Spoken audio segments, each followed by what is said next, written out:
todos, boa noite a todos. Nós começamos hoje o nosso terceiro encontro da série Tronos. Nós temos diante de nós um desafio muito grande, que é perceber um pouquinho da disputa que acontece na vida pelo nosso coração. E nós temos conversado aqui sobre coisas até mesmo profundas, que requer de nós bastante atenção, não só no domingo, mas durante os dias da semana, para que a gente possa realmente aproveitar ao máximo aquilo que Deus quer trabalhar na nossa vida. Então quero convidar você a fechar os seus olhos, para nós começarmos esse momento de reflexão, confiando de que o Senhor vai nos orientar e nos conduzir nesse momento. Então feche seus olhos, vamos falar com o nosso Deus. Senhor, nós queremos pedir que pela sua fidelidade e misericórdia, o Senhor fale conosco. Apesar de nós, apesar dos nossos erros, apesar das obstinações nas quais nós estamos inseridos, apesar, Senhor, dos nossos pecados, apesar, Senhor, do nosso egoísmo, apesar, Senhor, do nosso utilitarismo, quero pedir que o Senhor fale conosco. Que a Tua palavra hoje mostre quem nós somos.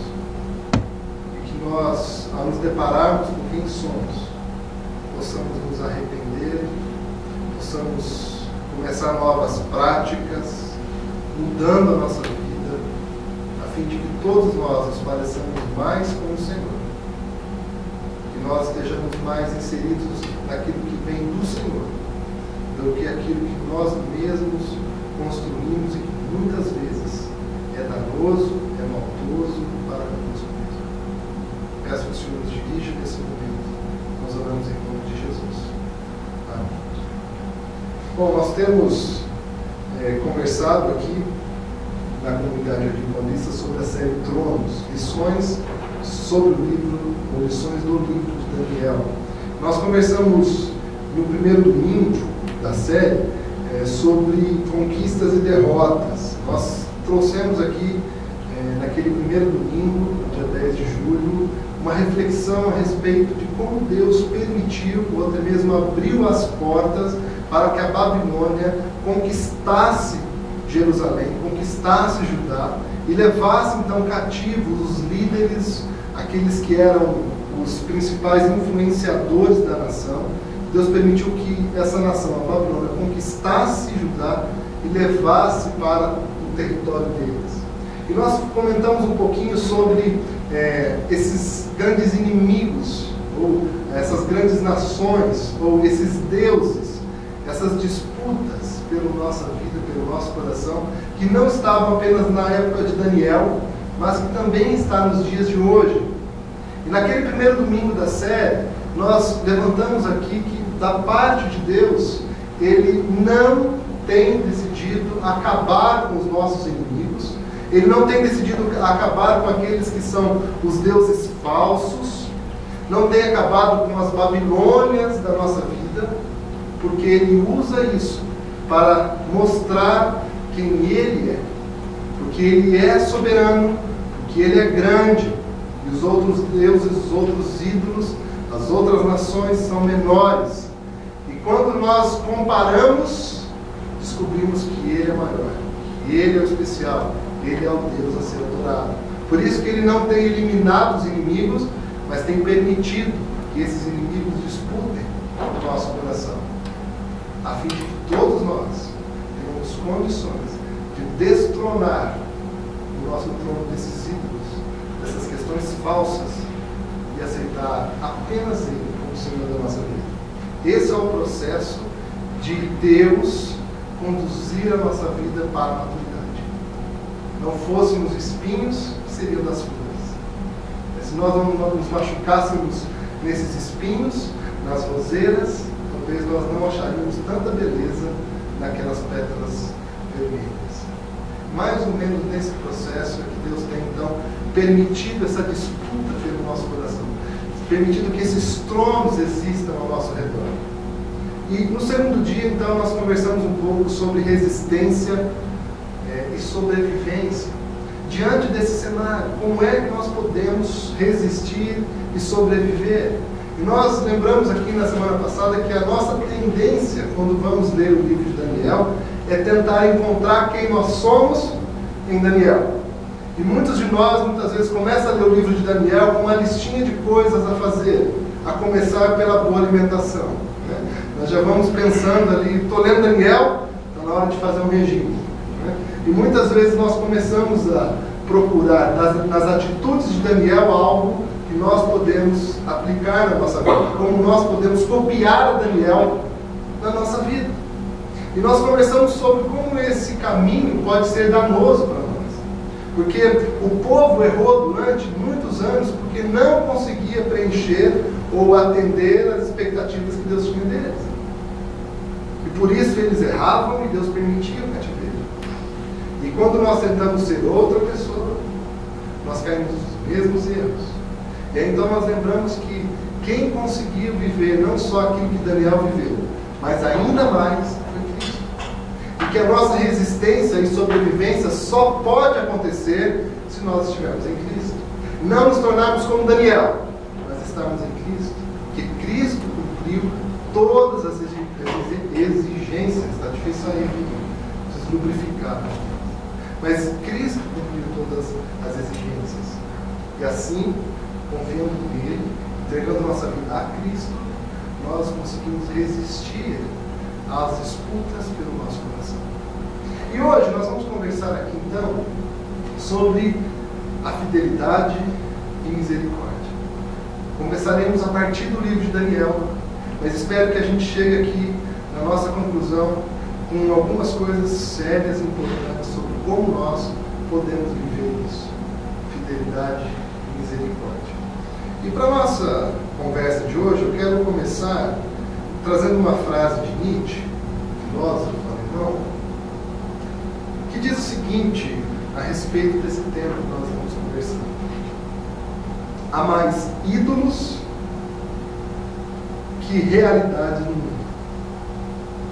Um filósofo super respeitado, para alguns ateus, grande expoente do pensamento, junto com outros, claro.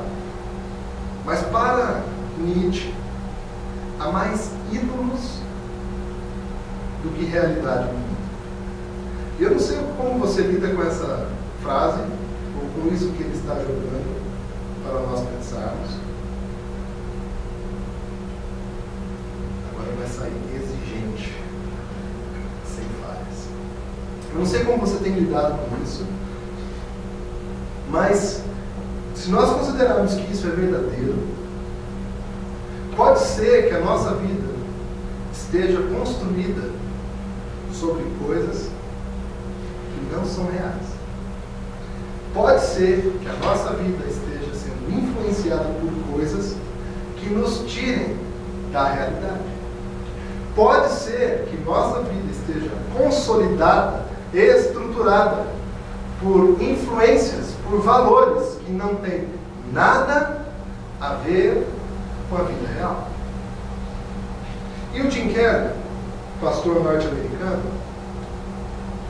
pastor ali na igreja presbiteriana, na ilha de Manhattan, ele diz o seguinte: na década de 1830, quando Alexis de Tocqueville, ou Tocqueville, como alguns aqui no Brasil falam, registrou suas famosas observações sobre a América, no livro chamado A Democracia na América. Esse livro é considerado a base ou o clássico da formação política da democracia no Ocidente. Quem vai estudar política passa por esse livro da Democracia na América. E ele disse que quando Tocqueville vai estudar a democracia nos Estados Unidos nessa década, ele notou uma estranha melancolia que assombra os habitantes. Ele era francês e ele estava muito interessado em conhecer a realidade dos Estados Unidos, uma nação que estava começando uma prosperidade e tinha uma organização que seria exemplo para muitos países do Ocidente. Então ele vai dizer que ele percebia uma estranha melancolia que assombrava os habitantes. E ele continua: o anseio da abundância no meio da mudança, nessa melancolia. Os americanos acreditavam que a prosperidade poderia saciar sua fome de felicidade. Porque, como Tocqueville acrescentou, as alegrias incompletas deste mundo nunca satisfarão o coração humano. E aí Tim Keller vai dizer o seguinte: essa estranha melancolia se manifesta de muitas formas, mas sempre leva ao mesmo desespero de não encontrar o que se procura. Nós começamos a perceber, a partir dessas reflexões, a partir da frase do Nietzsche, de que esses ídolos, ou essas nossas confianças, ou quando nós cedemos o trono do nosso coração para aquilo que nós poderíamos chamar o falso Deus, que a nossa vida passa a girar em torno de algo que não satisfaz o nosso ser. De alguma forma, nós começamos a perceber que quando o nosso ídolo é o dinheiro ou o consumo, e nós trabalhamos tanto, nós nos aperfeiçoamos tanto, nós buscamos tanta competência, e nós alcançamos aquilo que nós sonhávamos, nós percebemos que aquilo não foi suficiente para saciar o nosso ser, e de alguma forma a gente precisa de outra coisa, e a gente muda o objeto de consumo. Ainda é comum, não sei se você já se deparou com essa pergunta: qual é o seu sonho de consumo? Você ainda tem o sonho de consumo? Qual seria o seu sonho de consumo hoje? Se você alcançasse nesse mês, o que seria de você no mês que vem?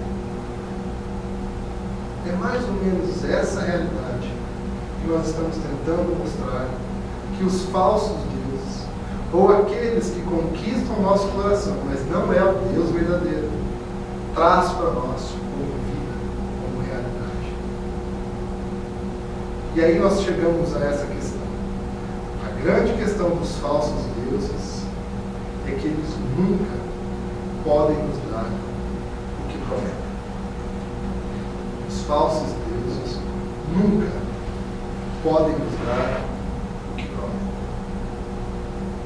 Eu quero, com essa primeira reflexão, trazer aqui a questão da fidelidade e da misericórdia. O que você espera de um Deus que você serve?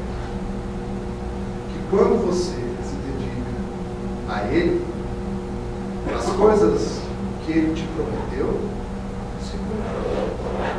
Se você tem, como nós falamos no primeiro dia, o consumo como seu principal motor de vida, você espera que, ao lutar tanto para conseguir consumir, a se tornar um consumidor de grande potencial, quando você comece a comprar as coisas, que aquela felicidade prometida naquele produto se realize. Se nós pegássemos um pouco dos comerciais que nós temos no nosso mundo, nós vamos perceber que são muitas coisas que estão atreladas aos produtos. A amizade, a harmonia familiar, a felicidade, o sorriso constante. Quando você vê a propaganda do carro, nós falamos no primeiro dia, e aparece a família toda sorrindo, cantando, o filho brincando, tendo um bom relacionamento com o pai. E você percebe que aquilo, no final daquele comercial, está atrelando esses valores ao produto. Você luta, e quando consegue comprar aquele carro, você fala: agora eu terei condições de viver essa vida. Agora, se nós formos um pouquinho sinceros, nós vamos concordar que esse carro não vai mais. Ou você passa tempo com seus filhos, ou você passa tempo de qualidade com a sua esposa, o seu esposo, com seus amigos, ou você se dedica àquilo que é realmente realidade, ou você terá o bem e terá o vazio daquela promessa que veio pela propaganda. A grande questão dos falsos deuses, portanto, é quando nós confiamos que eles nos darão aquelas coisas e na na hora de recebermos, essas coisas não vêm. Se você tem consumo com o seu Deus, se você tem aceitação social com o seu Deus, você coloca toda a sua expectativa para construir uma grande rede social, de relacionamentos, de status. E a hora que você alcança, você começa a perceber que aquilo não satisfez o seu ser. Porque os falsos deuses, diferentemente do Deus que nós vamos começar a apresentar, os falsos deuses são marcados pela infidelidade, em segundo lugar, pela falta de misericórdia. Vocês acham que o falso Deus consegue ser misericordioso quando você falha? Vamos novamente para um outro exemplo. Se você tem dinheiro como seu Deus nos dias de hoje, e você batalha, começa a fazer a sua poupança, de repente você falha. De repente você erra o seu investimento, ou você desconstrói sua rede de negócios. Vocês acham que vocês encontrarão misericórdia para poder reconstruir a sua vida nisso? Quantas pessoas nós temos visto que dão testemunho de que começam em uma empresa, investem errado, e a primeira coisa que os parceiros fazem é ir embora? Porque nesse barco de despesas, de dívidas, ninguém quer ficar com você. Quando nós encontramos os falsos deuses, nós percebemos então infidelidade e falta de misericórdia. Agora, será que sempre é assim? Quando nós vamos para o Deus revelado na Bíblia, será que ele se mostra diferente? E eu quero trabalhar com vocês então um pouco a respeito da fidelidade do Daniel. Prova de fidelidade. Vamos então para o livro de Daniel e ver um pouquinho o que ele trabalha aqui. Vejam, Daniel 3, versículos de 1 a 7, vai dizer o seguinte: o rei Nabucodonosor, rei da Babilônia, mandou fazer uma estátua que media 27 metros de altura por 2 metros e 70 de largura. E ordenou que a pusesse na planície de Durai, na província da Babilônia. Depois, ordenou que todos os governadores regionais, os prefeitos, os governadores das províncias, os juízes, os tesoureiros, os magistrados, os conselheiros e todas as outras autoridades viessem à cerimônia de inauguração da estátua. Todos eles vieram e ficaram de pé em frente da estátua para a cerimônia de inauguração. Aí, o encarregado de anunciar o começo da cerimônia disse em voz alta: povos de todas as nações, raças e línguas, quando ouvirem o som das trombetas, das flautas, das cítaras, das liras, das harpas e dos outros instrumentos musicais, ajoelhem-se todos e adorem a estátua de ouro que o rei Nabucodonosor mandou fazer. Quem não se ajoelhar e não dobrar adorar a estátua será jogado na mesma hora numa fornalha acesa. Assim, logo que os instrumentos começaram a tocar, todas as pessoas que estavam ali se ajoelharam e adoraram a estátua de ouro. Continuando um pouco mais à frente, vai dizer então que naquele local, Sadraque, Mesaque e Abdenego responderam assim: ó rei, nós não vamos nos defender, pois se o nosso Deus, a quem adoramos, quiser, ele poderá nos salvar da fornalha e nos livrar do seu poder, ó rei. E mesmo que o nosso Deus não nos salve, o Senhor pode ficar sabendo que não prestaremos culto ao seu Deus, nem adoraremos a estátua de ouro que o Senhor mandou fazer. E continua. De repente, Nabucodonosor se levantou e perguntou, muito espantado, porque ele havia jogado então, os 3 na fornalha de fogo, que eles não haviam se dobrado diante do rei, diante da estátua. Eles desobedeceram e julgamento conduziam eles para a fornalha. De repente, quando eles estavam lá dentro da fornalha, o rei se levantou e perguntou, muito espantado aos seus conselheiros: não foram 3 os homens que amarramos e jogamos na fornalha? Sim, Senhor, responderam eles. Como é então que estou vendo 4 homens andando soltos na fornalha? Perguntou o rei. Eles estão passeando lá dentro, sem sofrerem nada, e o 4º homem parece um anjo. Aí o rei chegou perto da porta da fornalha e gritou: Sadraque, Mesaque e Abednego, servos do Deus Altíssimo, saiam daí e venham cá.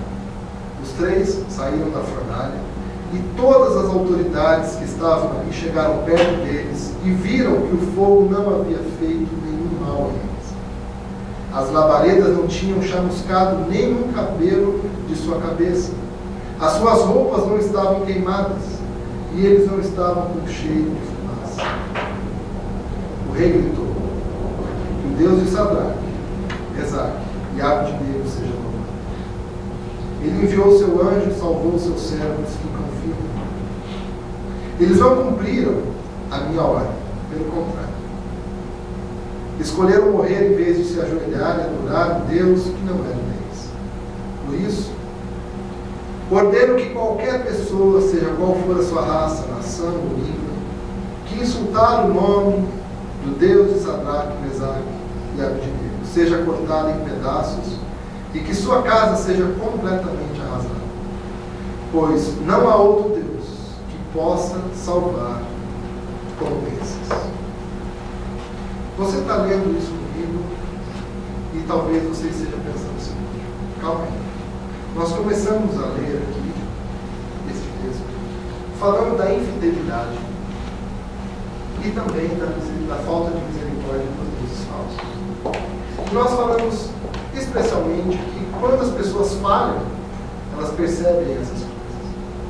Agora, nesse caso, os 3 falharam. Por que eles falharam? Era óbvio, então, que se eles obedecessem ao Deus que eles acreditavam, eles teriam, de alguma forma, algum tipo de alento, algum tipo de bênção, algum tipo de cuidado. Mas antes de nós chegarmos a essa conclusão, quero voltar com você um pouquinho.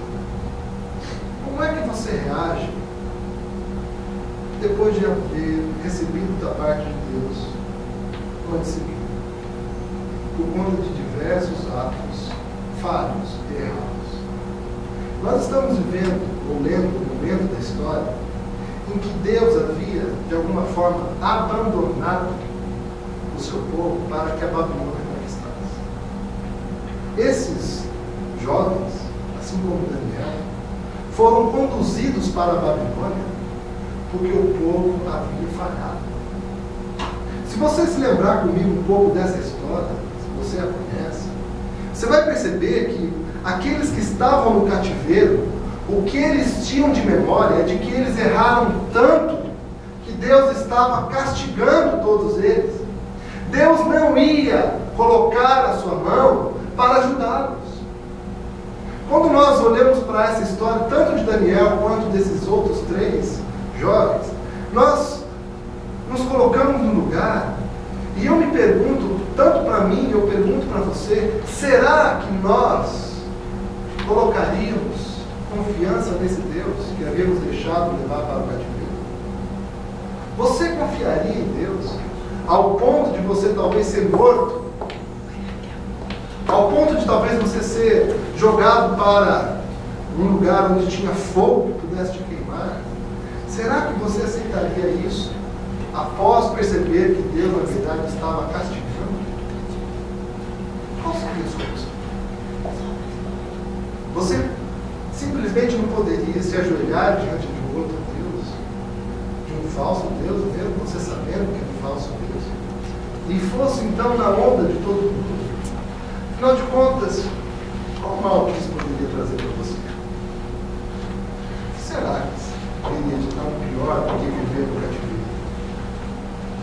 E pensa se esses jovens não passavam por esta crise enquanto eles estavam ali sendo assediados para se dobrarem diante daquela estátua. E eu pergunto para você hoje, você se dobraria à estátua de ouro? Porque você tinha percebido que Deus estava castigando? Ou você se manteria de pé? Porque uma coisa é verdade. Quando nós falamos de fidelidade e misericórdia, nós amamos, nós somos apaixonados pela fidelidade e misericórdia do outro para com a gente. Nós amamos que as pessoas sejam fiéis a nós. Nós amamos quando as pessoas são misericordiosas conosco. Agora, quando nós temos que ser fiéis, quando nós temos que ser misericordiosos, será que a gente se coloca nessa postura? O que estava acontecendo com esses jovens era um grande desafio sobre a possibilidade de eles continuarem como estavam, no cativeiro, ou se arriscarem a brigar com todo o reino da Babilônia, muita força bélica, muitos ali para prender e matá-los, e confiar em Deus que eles sabiam, pelo histórico, estava castigando. O que você faria? E eu acredito que esses jovens, assim como a Daniel, de alguma forma, eles receberam forte influência de dois profetas, tanto Jeremias quanto Ezequiel, que falavam sobre a obediência. Lembrando algo que nós encontramos nesse texto de Deuteronômio 7, de 12 a 15, que diz o seguinte: se vocês derem atenção a essas leis e as cumprirem fielmente, o Senhor, nosso Deus, manterá a sua aliança e continuará a amá-los, conforme prometeu aos nossos antepassados. Ele os amará e abençoará e fará com que se tornem mais e mais numerosos.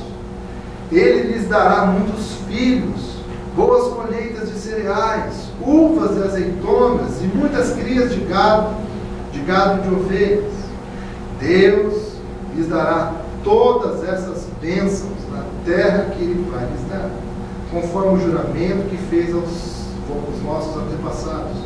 Vocês serão o povo mais abençoado do mundo. Todos terão filhos e todos os seus animais terão crias. O Senhor Deus os protegerá de toda enfermidade e nunca os castigará com as terríveis doenças com que castigou os egípcios, como vocês pensam. Quando nós olhamos para esse texto, o que aqueles jovens tinham eram essas promessas. Quero lembrar para você as primeiras palavras de Deuteronômio 7, versículo 12. Se vocês derem atenção a essas leis e as cumprirem fielmente, o que eles tinham diante deles era uma promessa de fidelidade. Não tinha mais nada. Eles não tinham um consolo qualquer. Eles sabiam da história que Deus havia sido fiel. E para os fiéis, Ele reservava a grande bênção. E diante daquela pressão, eles confiaram que Deus seria fiel. Agora, não pense que foi fácil para eles. Na verdade, eles não sabiam se Deus livraria os 3 da morte do fogo. Na verdade, eles disseram ao rei: olha, quer nosso Deus nos salva ou não? Nós não vamos nos dobrar diante do seu Deus, nem da estátua. Quando nós olhamos para essa revelação de Deus, tenho certeza, assim como eu, que nós olhamos para aquilo que tenta nos conquistar hoje. Nós nos sentimos assediados por tantas coisas. Nós nos vemos em situações difíceis. Confio em algo que eu nem sei se ele será abençoador história, não vejo Deus fazendo tantas bênçãos. Olhe para a sua vida. Será que nós não estamos muito próximos do que o povo estava vivendo na Babilônia? Caos à nossa volta. Outros tipos de culturas, outros deuses, tanta maldade tomando conta. E a gente olha para nós, quantos estão adorando Deus que nós adoramos? No seu trabalho, nos lugares que você frequenta na cidade, quantas são as pessoas que abrem mão das propostas da vida para seguir a Deus? Na verdade, você coloca na balança e tenta somar quem tem mais privilégios. As pessoas que servem os deuses às propostas da cidade, da vida, ou as pessoas que vivem a vontade de Deus. E se você começa a olhar para essas coisas, talvez, assim como aqueles jovens, talvez você teria mais condições de dizer, vive melhor, quem vai dar honra dos outros? Aqueles jovens, pelo histórico daquele tempo, da sua geração, eles chegariam mais à conclusão. Vive melhor quem serve os deuses, quem se dobra diante de Deus. Qual era a história? Deus havia castigado, mas porque eles estavam, desde o reinado de Josias, passando por uma reforma, de retomar as coisas antigas, aqueles jovens confiaram. Foram fiéis a Deus. Deus confiava. Livrou-os da morte do fogo. E além disso, muitas dessas coisas que nós lemos aqui como promessa de Deus para aqueles que eram obedientes, prosperidades, gados, todas essas coisas, eles receberam com honra a Deus. Deus foi fiel para eles. Agora, e a questão da misericórdia? Como é que nós podemos perceber isso? Em Deuteronômio 7, o bloco anterior, nós temos o seguinte: o Senhor Deus os amou e escolheu. E olha que interessante. Deus não amou aquele povo e escolheu porque vocês são os mais numerosos do que os outros deuses. De fato, vocês são menores ou menos numerosos do que qualquer outro povo. Mas o Senhor os amou e com a sua força os livrou do poder de Faraó, o rei do Egito, onde vocês eram escravos. Ele fez isso para cumprir o juramento que tinha feito aos nossos antepassados. Quero trazer aqui essa prova da misericórdia. Desde o início, Deus escolheu aquele povo não porque aquele povo tinha alguma coisa para contribuir para Deus. Deus escolheu aquele povo por misericórdia. Eu preciso te dizer uma coisa. Deus só escolheu você por misericórdia. Não tem nada que você possa dar que Ele não tem. Ele sabe misericórdia. Pura misericórdia. Pura misericórdia. Nada é pelo que você pode oferecer. Portanto, quando você fala, Ele leva em consideração as coisas que você já acertou. Porque antes, você só errava. Agora você errou. Mas você já acertou mais do que antes. Deus é misericordioso para com o seu povo, mesmo o povo tendo errado e caindo no cativeiro.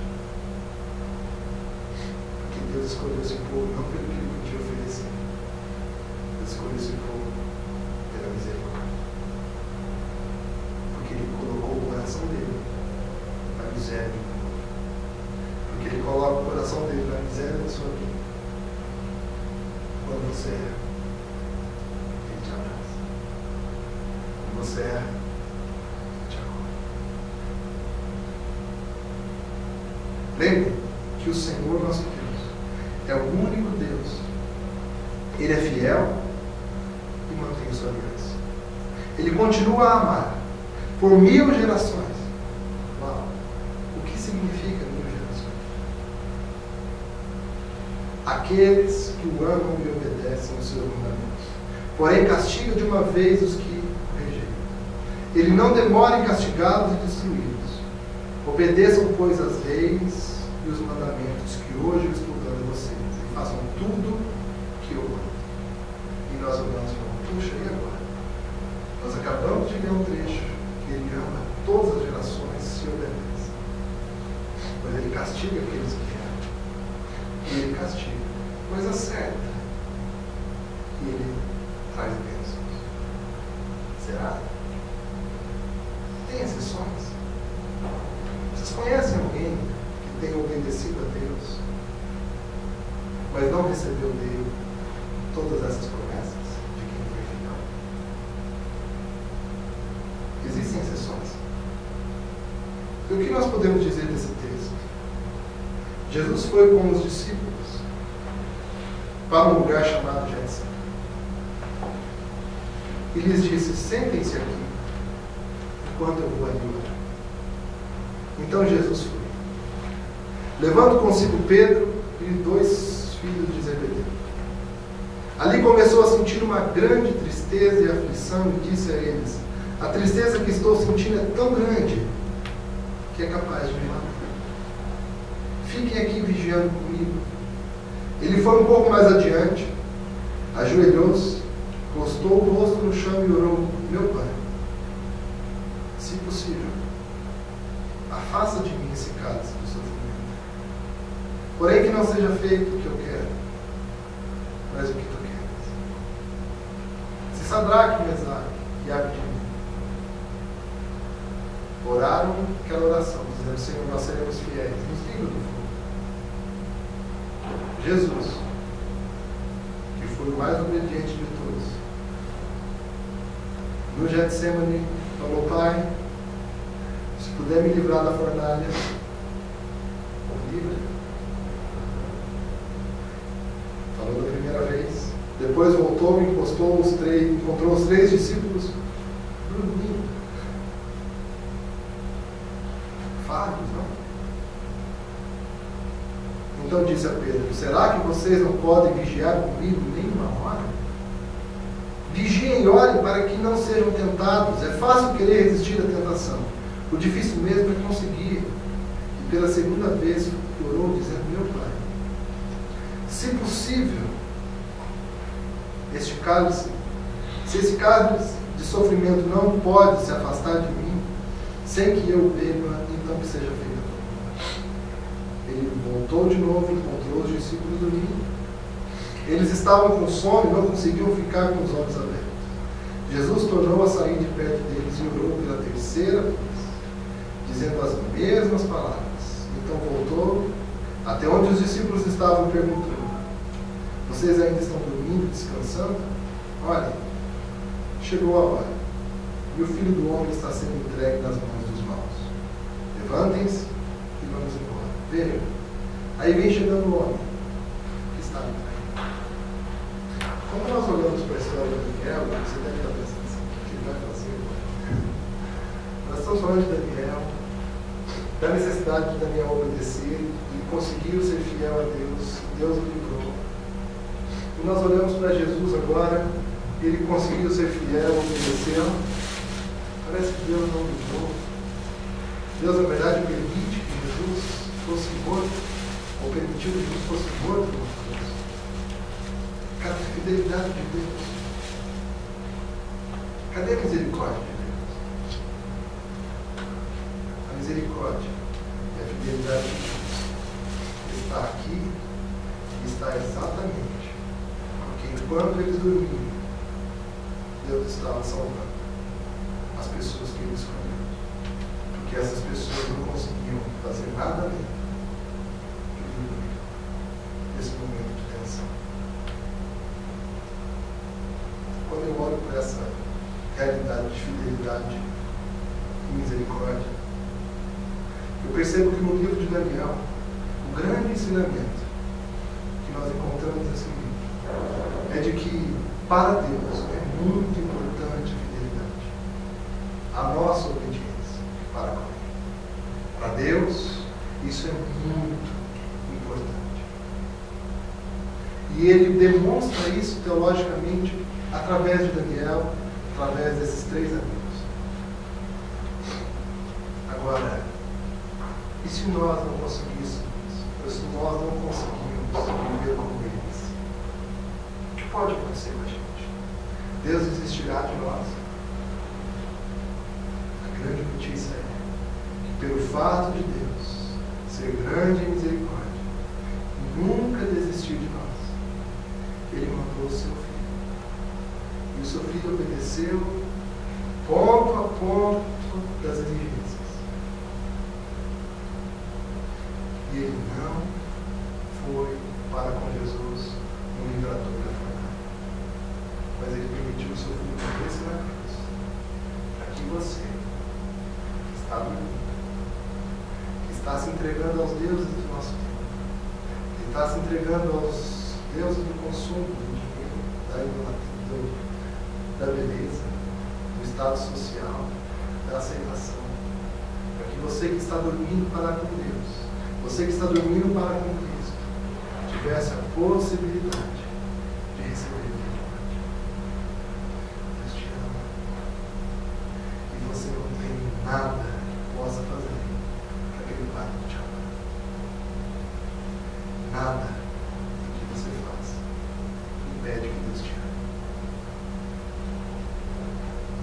Jesus Cristo pagou o preço na cruz para Deus poder te abraçar enquanto nós estamos dormindo. Nós só existimos como pessoas, nós só estamos ainda vivos porque Deus tem sido misericordioso. Se Ele quisesse somar as nossas maldades e nos destruir, não teria bom advogado que pudesse nos livrar das acusações.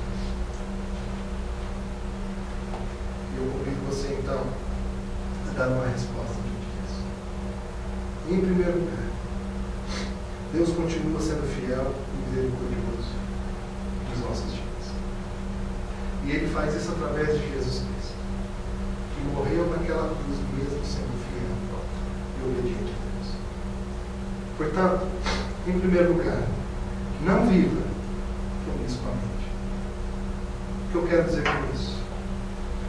Não se entregue aos outros deuses.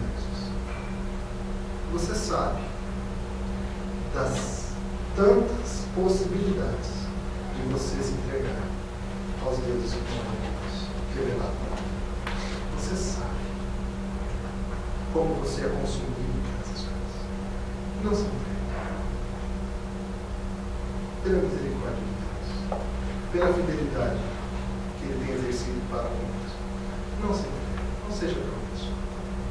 Porque você experimentará o mal na sua vida. Deus permitirá que você experimente o mal. Essas consequências virão. Mas assim como no filho pródigo, o pai estará de braços abertos, esperando para que você volte. O povo estava lá no chiqueiro, lá no lamaçal da Babilônia. Mas quando eles foram fiéis, eles voltaram-se para Deus. Deus foi fiel para eles. Portanto, se você tem se entregado a outras coisas além do nosso Deus, abandone essa coisa.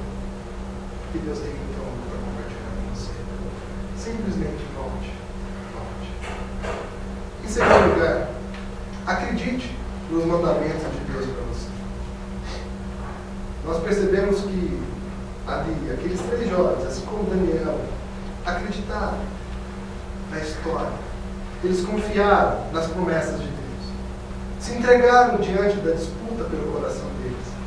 Eles confiaram em Deus em mais do que na pressão social, pressão daquela nação. Confie que aquilo que Deus te ensina é muito melhor do que a cultura está te ensinando. Confie nos mandamentos de Deus para sua vida. Entregue-se a eles. Nós somos bons questionadores. Será que Deus pede isso de nós mesmos? Será mesmo que é assim que Deus quer que eu viva? Será mesmo? Quero convidar você hoje a confiar. Se Deus está falando, é o melhor para você. Talvez as suas circunstâncias, à sua volta não vão contribuir para isso. Mas eu convido você a ter atitude de confiança. E por último, é muito importante que você entenda isso. Quando você falhar, porque uma coisa é certa, duas coisas. A primeira é que você vai morrer. A segunda é que você vai falhar. Daquilo que você se propõe a fazer, você vai falhar. Não tem nada que possa impedir você de falhar. Vai acontecer, você vai falhar. Mas lembre-se que Cristo conquistou na cruz o perdão da sua vida. Ele conquistou naquela cruz a misericórdia de Deus para você de forma abundante. Então errou, volte. Não tem problema. Quer dizer, tem problema, mas não é. Errou, volte.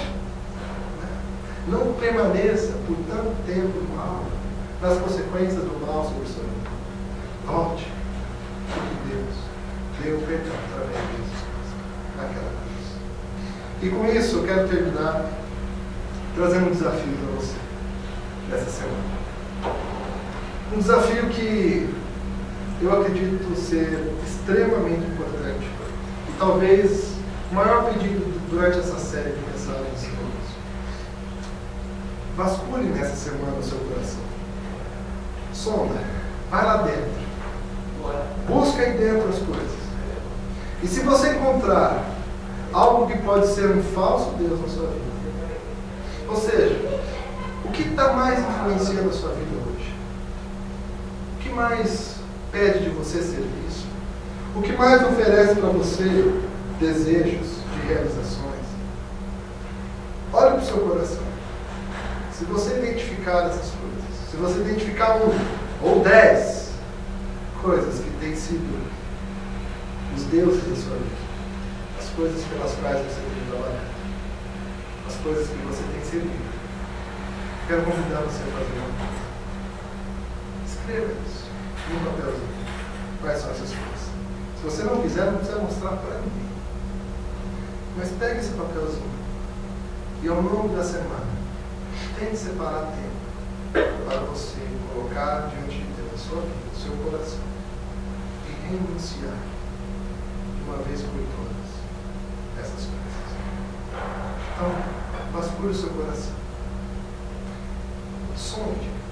Pede para Deus te ajudar a mostrar se tem alguma coisa que é tão forte que tem pedido de você servidão, tem pedido de você os maiores desejos e não tem a ver com Deus.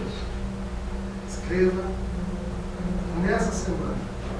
Tente renunciar por dessas coisas e passar a convidar Deus para ocupar o trono da sua vida, para que Ele seja o maior influenciador da sua vida. Quero convidar você a fechar os seus olhos. Quero fazer uma oração com você.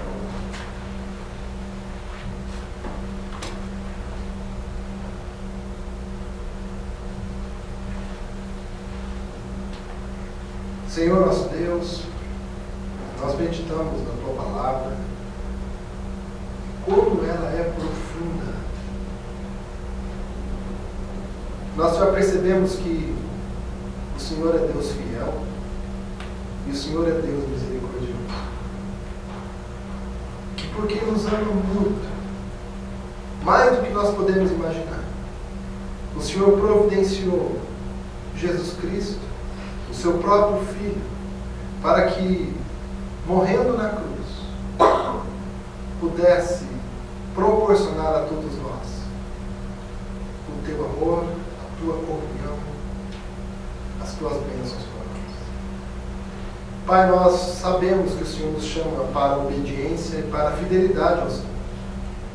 Mas também nós temos compreendido que quando nós falhamos, nós já temos da parte de Jesus Cristo o sacrifício suficiente para nós sermos perdoados.